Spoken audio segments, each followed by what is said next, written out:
पाप ही पाप मतलब कलयुग है। हिंसा, अनाचार, अपराध, असुरक्षा मतलब कलयुग। रोज कहीं सुनी जाने वाली इन बातों में आखिर कलयुग है कौन और इसकी उत्पत्ति हुई कहाँ से? वैसे कलयुग अपने सर पर सारा दोष ले लेता है उन समस्त अधर्मों का जो इंसान करता है। पिछले 3 युगों से उसकी तुलना उसको अवश्य ही लज्जित करती होगी, क्योंकि कहा जाता है कि सतयुग, त्रेता युग और द्वापर युग से अधिक पाप, अनाचार इस युग में उत्पन्न हुए हैं और लगातार उत्पन्न होते रहेंगे। तो ये कलयुग है कौन? इन प्रश्नों का उत्तर बड़े ही सरल माध्यम से आपको देंगे पांडवों के वंशज वीर अभिमन्यु के पुत्र राजा परीक्षित। इनकी भूल कहिए या मजबूरी जो इन्होंने कलयुग को पृथ्वी पर राज करने की अनुमति दे दी। आइए जानते हैं पुराणों के अनुसार चारों युगों की कहानी। अगर सतयुग में देखा जाए तो पृथ्वी पर केवल आत्माएं हुआ करती थी।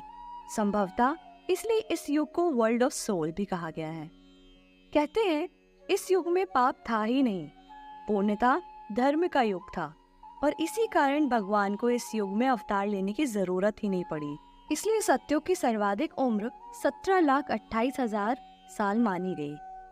हालांकि कई जगहों पर आत्माओं की लंबाई, उम्र इत्यादि की बातें भी आती है, परंतु हम श्रीमद् भागवत गीता में देखें तो यह सिद्धांत गलत हो जाता है, क्योंकि आत्मा का कोई स्वरूप है ही नहीं। हम इससे आगे चले तो सतयुग के बाद त्रेता युग आता है। इस युग में थोड़े पाप जरूर बढ़े और उन सीमित पापों के नाश के लिए श्री राम का अवतार हुआ।